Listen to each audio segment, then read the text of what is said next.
anti-police brutality protests in Nigeria well into its second week, the government has taken steps to reach some level of understanding with the aggrieved youth.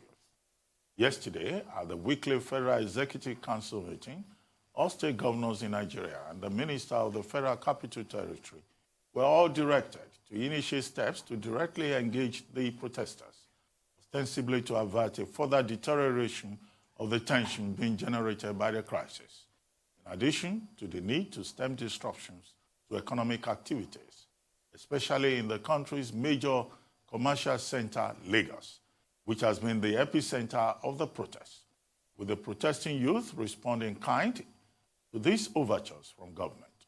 Joining us now to explore whether or not there are inherent benefits to government's response to the protesters' demands, as well as the likely medium and long-term impact of a failure to resolve all contending issues at this point, is Dr. Okey Ikechukwu, leadership consultant and executive director, Development Specs Academy, Abuja, Nigeria. Okey Ikechukwu, welcome to the program. Good morning. Good to see you. Good morning. Yeah, good to see you. Yeah, Thank you very I was much. checking some of the pictures. I thought I saw somebody looking like you protesting. And I took a decision that if I could confirm that it was you, I will report you directly to the United Nations because you don't fall into the bracket. Not only United Nations, take it, Ruben, take it to the moon. You are the one who is more likely to be on the street from what I gather. I hear it was Arise Management that even restrained you when you came to work on jeans. So I have counter information. Anyway, I'll let Tudu ask the first question. She's been waiting for you. Tudu, over to you. I have. Thank you, Doctor. Okay. Good morning, Dr. Ikechukwu. Lovely to see you as usual. Now let's go straight into it. I read your article with regards to SARS and then the proposed new agency for the proceeds of crime. I'm not sure where to start. We'll start on SARS, I guess, since that's the topical issues, the End SARS movement. So. What is your response to the government's concessions thus far to the protesters' demands?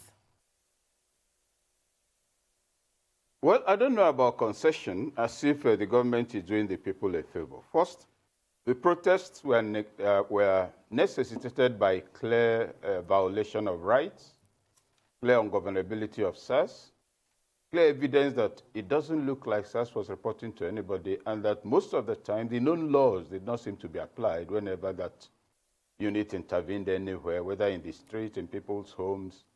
If you remember, Ruben has once written that they will even come into a home and insist on inspecting the pot of soup, you know. So it was a mass reaction, not contrived, but, you know, a spontaneous response by embittered citizens who had been harassed and harangued, and who had also raised these issues in the past and only got if you like, hollow statements from government, from the police leadership, and then nothing happened subsequently. So it got out of hand, and everybody came out on the street. So the protest itself is a reaction to SARS, as well as the fact that there are many other things hurting the average Nigerian. Now, in terms of the government response, I think it should have come immediately.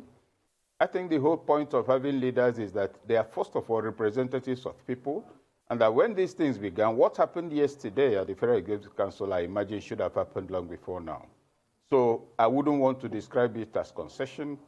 I would want to see it as realism on the part of government, namely that it is time to talk to those who are raising these issues, not just in order for them not to disturb public peace, but for them to see that government is genuine in the intervention and that there's a way around it. Why do I think so? To begin with, if you're rioting and you're destroying the very things with which you live your life, after that you suffer the more. So even those protesting, particularly those whom I learned to are smashing windscreen and all the rest of it and damaging public places, it detracts from the point you want to make. Peaceful protest, well-articulated issues, refusal to back down until those issues are addressed, that's right, that's how it should be. Then the intervention of government, commendable as it is, it's already beginning to look like... Dr. Okey Ikechukwu, sorry to interrupt you. We need to take a short break. But when we return, we'll come back to you. Just a short break, and we'll be right back.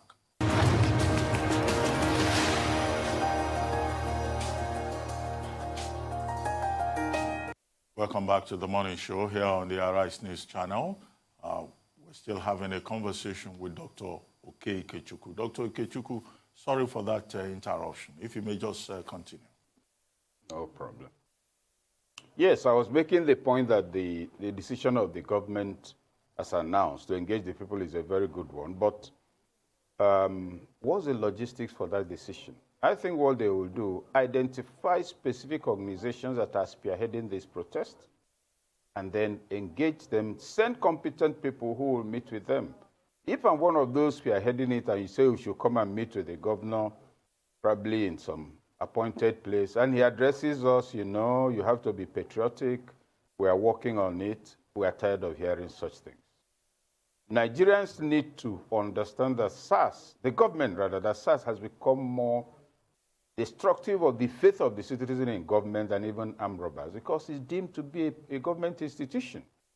You meet young men on the road, some of them actually dress partially like madmen, then they are holding guns, some are in their bathroom slippers, and you find out they are presumably officers of the law or agents of the law. It doesn't help the perception of the law as protecting the people, and that has exposed people. For instance, those who would meet them and suspect that they are probably hoodlums and try to run away, they will then find out it's SARS, actually. So these are matters that should be taken very seriously. Yes, at some point there was the need to set up SARS. Today, the question is, should SARS still be there? The government thinks it should be there. Some state governors think it should be there. Some people who are suspected of being paid to promote the idea that it should be there think it should be there. But we must ask ourselves, why was the police mobile unit set up decades ago? Special forces are not new. They exist in all the services. It exists in every country, but they are known as special forces. That, I imagine, it was the police mobile unit was created for. Yes, the argument has been advanced that, you know, armed robbery became so rampant that SARS had to be created. I'm not one for the multiplication of institutions. Cohesion begins to collapse as you create agencies that appear to be reporting to the man on top, but they're actually on their own. If you want to do this, let the police begin to realize that renaming SARS, you can't misbehave in Block 1 in the classroom and have a change of name and resurface in Block 2. You will still misbehave there. So the public perception is that there's some integrity deficit in the step taken so far. It has deepened mistrust. You say it's disbanded, but it's given a new name, yes. You say they are going to be taken through, if you like, an orientation program at the headquarters to get them to understand how to treat citizens. Many of them have been in service for 10, 15, 20 years. You will call them for a retreat of 1 week, and then they will learn to be of good behavior. You forget there's a thriving industry under SARS and many other law enforcement agencies that extort money. So when you teach them how to behave, you're also going to teach them how to make extra income. These guys should be demobilized from visible engagement, and the police should design a containment strategy that will not include this balkanization. But more importantly, it is good that government has responded, but that response, remember, suffers also an integrity deficit because we've received such assurances and responses in the past, again on the same SARS, and nothing happened. So this time there has to be clear proof of solidarity, of sincerity. And that sincerity is not we'll set up a committee to find out what will happen. We've also had enough of that. It's become boring and tiresome, totally unimaginative. I think what needs to happen is that the step being taken by the police should be seen to be in tandem with the realities on the table. SARS has become more disruptive of national cohesion, of the faith of the citizen in government, than probably any other thing. That's a perspective. That's what's driving the protests. And that's why in engaging the protesters, government should not go and try to talk to them as if they don't know what they are doing. So, Doctor, admit all the things that are wrong. Doctor, let them see those. Can I come in here? I want to take you back to your reaction to the word I used, concession. Even your reaction speaks volumes about the trust deficit, because there's nothing in the word concession that implies a favor being done. It's not patronizing in any way. It's just acceding to a demand. But it just goes to show the level of mistrust. At what point will you be convinced that these measures that have been announced so far are going beyond the perfunctory? What would you actually need to see in concrete terms?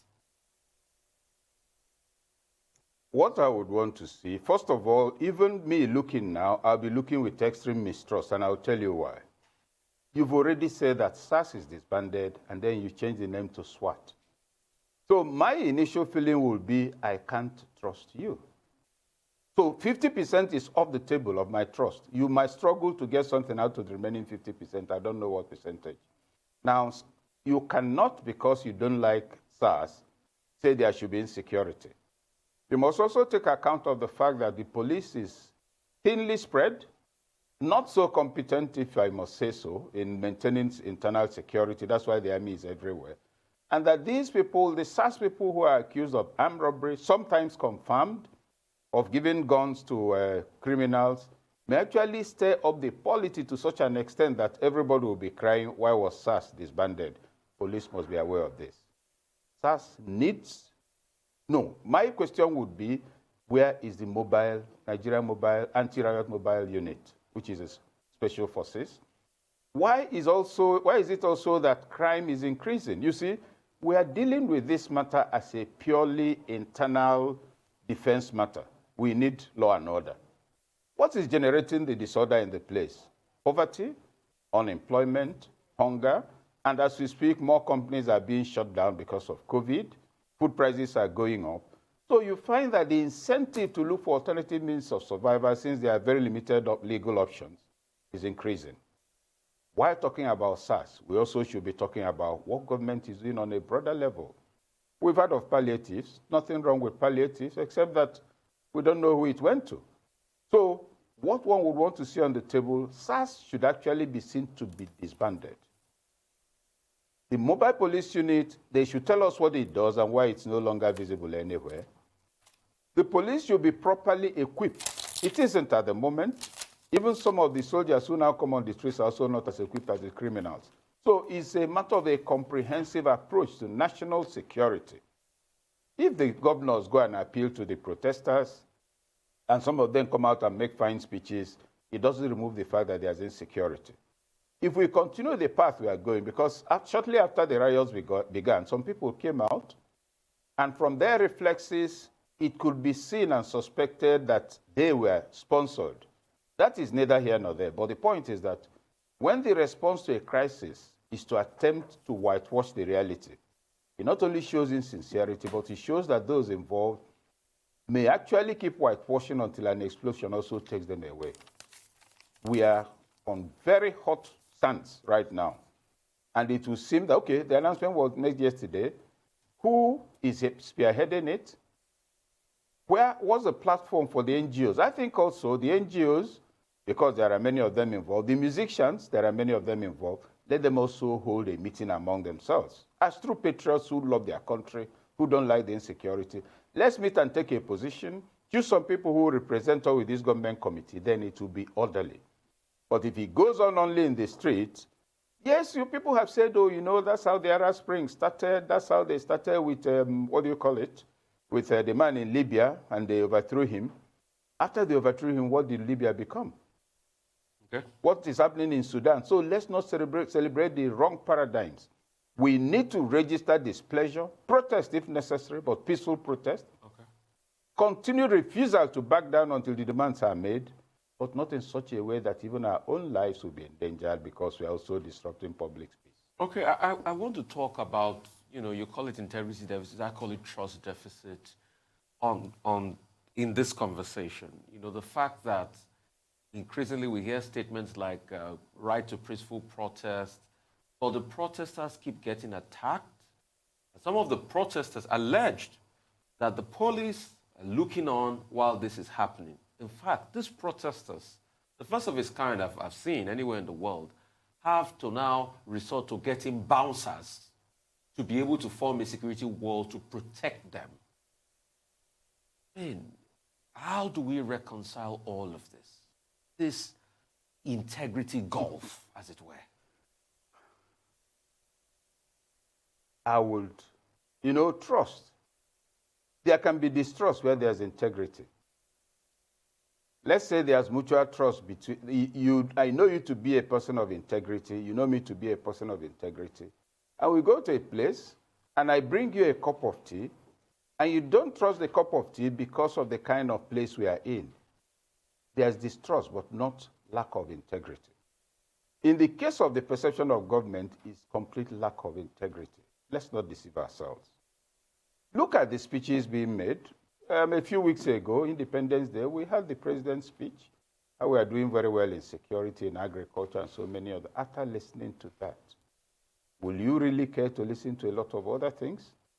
Now, the matter of having to protect a wall to provide a wall to protect the protesters, don't forget that there is hunger and poverty in the land.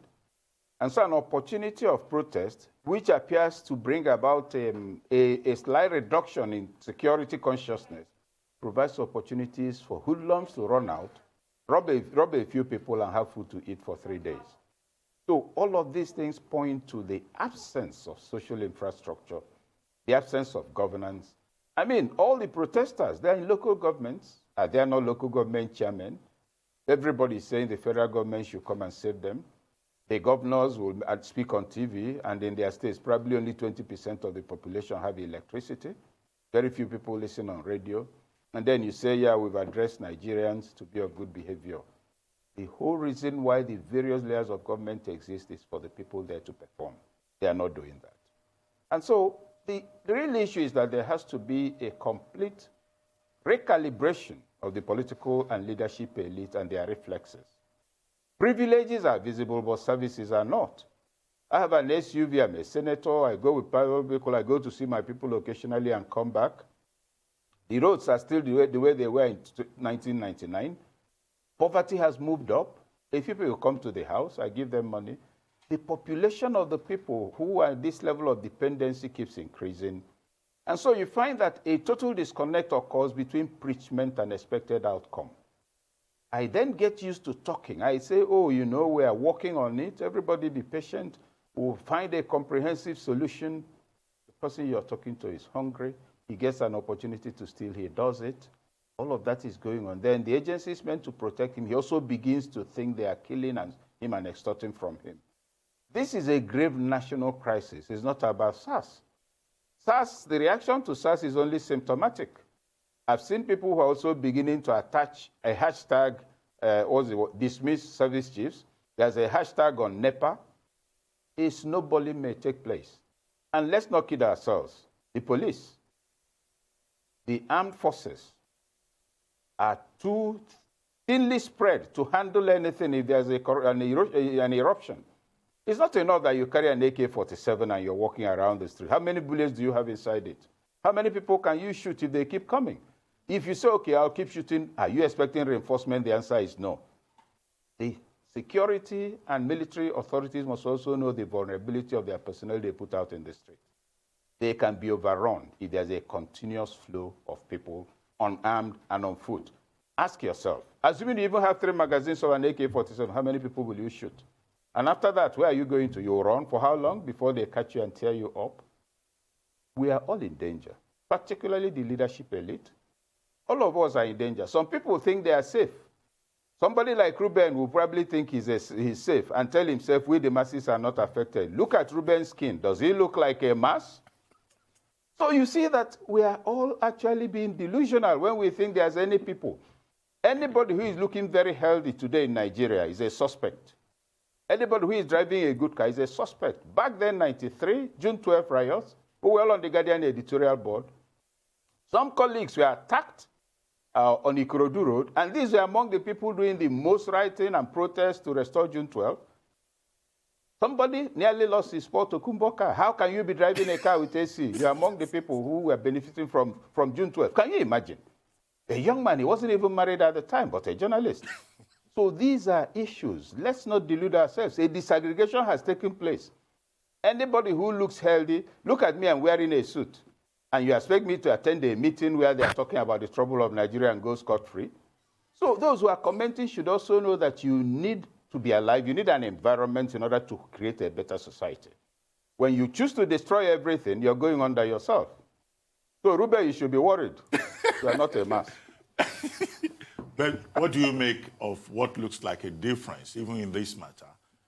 The basic consensus is that certain things are wrong with Nigeria and we need to correct those things so that the country can move forward. However, ethnicity is already part of the conversation.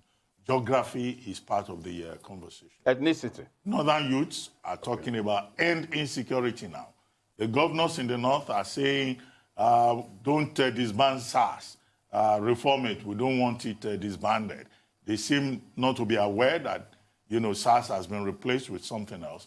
In the south, the youths are saying, end SARS, end exploitation, end bad economy, and all of that. What explains this difference? It's simple. You say the governors are calling for SARS to be reformed, that they don't even know the name has been changed, the northern governors. My question will be, what is it they really know at any time? Most of them are here in Abuja most of the time because nearly half of most of the states in the north are not governable. So what are you talking about? The place is totally overrun by insecurity. What has SARS done for them? There are sections of their states where the citizens pay toll to bandits. It's in the north that you have a stream of Hilux vans, sometimes 10, sometimes 25. They will come in, raid and rob and clean out a part of a state and go away. And you're saying no reform. What has SARS delivered to them to warrant the position they are taking? What is it? What do they really know about what's going on in their states? And it's not about the north, it's all over the country. I mean, in sections of the southeast where herdsmen have taken over some of the farmlands, are the governors doing anything? So let's separate that. Secondly, it's also easy to suspect that the northern governors are reacting like this because the government of the day has been tendentiously and conspicuously pro-north in appointments, in everything it does. That when there's a herdsman issue, it will tell the people to live in peace with the herdsmen who have just finished killing them. If you look at appointments, it's tilted towards the north and all the rest are coming. So it's even dangerous. The northern governors should have gotten a coalition. Let it be the governors forum, APC governors forum, PDP governors forum. You see, that's why there needs to be synergy in government. Ruben, we were both in the Guardian editorial board. And you remember Hamza Ahmadu's, the Wali of Sokoto, he was on the board. He will always tell us that as personal secretary to Ahmadu Bello, that he noted for a fact that there was no day Sir Ahmadu Bello and Zig did not speak on phone. Him and Awolowo did not speak on phone. We have leaders now who are just running small silos and living comfortably and going about in chartered planes. This statement, if it had come from the governors forum, would have had better effect. Northern governors supporting NSAS, people from the south asking, against them, people from the south taking an opposite position. What does it tell you? Further division on statesmanly positioning by people who should know better. Then, so the matter of ethnicity is coming out in all of this. The critical question to ask is, those who are saying leave SARS, please let them tender what SARS has delivered. All the roads are taken over by bandits. Is SARS taking them out? The north is overrun by marauders. Is SARS taking them out? So what is the rational basis for the governor's position on this matter? Maybe to support the presidency, but you see, solutions are what we need. Not statements and indications of loyalty. They will all scamper for cover if what is coming comes. And let's not lose sight of the fact that most of the people in leadership positions up north rarely spend one full week in their states. This you can verify. You see, the people, the real northerners, need protection. Not people who have a policeman guarding them day and night, pilot vehicles when they are going. Even those are becoming vulnerable. How many governors have not been attacked on the road in the north by armed robbers? Where was SARS? So this position, I think, is a very unfortunate one. It's not statesmanly. It wasn't thought through. And it creates the impression that there's now the northern governors who have taken a position supporting SARS, quote and unquote, supporting the government, and some rascally youths in the south opposing the government. This is not party politics where you can tell lies and posture for primaries and bring out a scoundrel and make him a candidate. This is about national survival. These guys have to become statesmen, and all of them are in the line of fire, every one of them, and across the country. These riots may now boil down to end Land Cruiser jeeps. So if you come out with it on the road, they take you out. And it might then lead to inspecting houses to see whether they have Land Cruiser. You don't know what end will come next. The delusion is on. We have a new budget that is good. What happened to the one of last year, the year before? Why is our livelihood, level of living declining conspicuously and precipitously as we are spending money, budgeting, announcing that Nigerians are now faring better? Lies can never replace reality. I hate to... And this protest is indicative of that. Indeed. I hate to suggest that anybody is being deliberately obtuse here, but the whole argument has never been that SARS is useless. SARS obviously was created to fulfill a particular function. The whole idea is that SARS needs to be more accountable to the people and actually restrain their activities to the function for which they were created, which do not include checkpoints, extortion, and murder. But hey, some things bear repeating ad nauseum, I suppose. Now, you just referred to the budget, and 2021 budget devotes 29% of the budget to personnel costs, which it comes out to 3.7 trillion naira, which we can all agree is staggering. When personnel costs take up more of our budget than capital projects, yet the presidency is proposing this Proceeds of Crime Recovery and Management Agency. I'd like you to discuss that. And what exactly does it say when this proposal, the functions that have been delineated by the presidency, seem to match quite closely EFCC's function? You'll recall that a home belonging to the late Alex Bade was handed over by the EFCC, was forfeited by the late Alex Bade, handed over by the EFCC to the Northeast Development Commission to much fanfare. So EFCC already recovers and manages forfeited assets, do they not? So why do we need this agency? They do. In fact, another building belonging to the same retired or late officer is the current headquarters of the Voice of Nigeria in Wuse 2 here in Abuja. Now, the issues on the table are quite simple. Multiplication of government agencies does not always translate into efficiency. You're talking about overhead, which is under a current. When you create a new agency, you set up a complete administrative infrastructure. The chief executive will have probably a bulletproof jeep that will cost between 46 and 79 million naira, among a lot of other things. So every month they are going to pull out between 20 and 60 million on personnel and related matters. That money wouldn't have been spent otherwise. And what are they delivering? So straight to the point, you're creating a process of crime agency to do what EFCC is doing. Please, when courts seize property or recover money, were they not handling it even before EFCC was set up? If there are lapses in what may have happened in the function of the EFCC, does it warrant you setting up an agency in perpetuity? Its job is to receive proceeds of crime. It will now probably extend to the courts, and your business is to receive it. If it's a seized building, make sure you repent it from time to time. Rats shouldn't take it over. People shouldn't go and take it dishonestly. Modern states are compacting for efficiency. In Nigeria, we are creating more and more agencies. And in these matters, we need to really be thorough and specific. The Diaspora Commission, that has always been my view, is managed by a very good friend and competent friend of mine who has distinguished herself from journalism to the National Assembly. But that agency should be scrapped. Diaspora matters should be a desk in Foreign Affairs Ministry because foreign policy is a national issue. That's one. We have today a Ministry of Humanitarian Affairs. If you define what is done so far, is to distribute money. NEMA is to deal with emergencies. Now you look at the number of agencies already created under this government, and the number of agencies we have generally, in excess of 500. Has this translated into better service delivery? So I think there's anything to protest about, to add to the list of protests, is not end the agency, abort Proceeds of Crime Agency. It has no business coming into being in the first place. It creates the illusion that government, you see, we have recovered money from looters.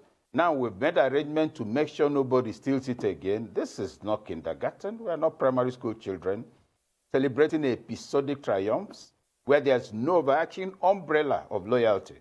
The Nigerian state has crumbled from the angle of patriotism and loyalty. That the presidency occasionally makes statements and describes those who think so as miscreants doesn't remove the fact that it's making it impossible for more people to tell it the truth. Loyalty has taken off through the window. Personal and group interests are now dominant. And you want to create an agency that you fully populate, give it a national headquarters, befitting if you like, have a lot of staff, buy vehicles, you're driving up and down, your business is managed proceed of crime. These things could happen in the 14th century, where the king could, on his whim, decide whatever he likes. This is 21st century. It's bad enough that we are trying to create cattle routes for a means of livelihood that will peter out without anybody's effort in the next 3 to 5 years. But to keep going on, only spending. All the money we've borrowed, where has 80% of it gone into? They've been eaten. Palliatives and all of that. What's going into development? Okay. What has all the headings on which we've spent money? Sorry? Okay. I mean, because I just quickly want you to wrap up the point so we could just add a point for solutions concerning all this protest and, you know, how we can interface even more as we wrap up in the next 1 or 2 minutes. Okay, I think what should happen is that those who are protesting should create a consensus on the issues they are raising. What do you want to be done to SARS? Don't just shout angrily. Propose something. So I think the musicians should hold a virtual meeting, drop 1 or 2, 3 points. Don't make it too long. The same with NGOs. Then government officials, by that I mean people in elective positions, should address their constituencies. If you die in the streets, that's the end of you. If you destroy the little infrastructure you have, we all suffer together. Now, what do you want us to do? The Governors' Forum should also present its own, or the governors should channel whatever they say through the Governors' Forum. That will be more national. And then there should be a meeting, and everybody will see decisions to have been taken. The police should no longer make any precipitate statements. The one it did has done irreparable damage to the government in the area of trust. Those are the things that can lead. By the time all of that is considered, then the IG can be in a position to announce a consensus outcome based on consultation of Nigerians. The youths have a reason to protest. They are alive. They can't see where it's going. But they should also then be, when they see they're brought into a conversation, it might suggest to them that, look, they care about us. But since they now show they care, these are the things we want them to do for us. I think that might be indicative of some direction. Well, thank you very much, Dr. Okey Ikechukwu, for joining us this morning on The Morning Show.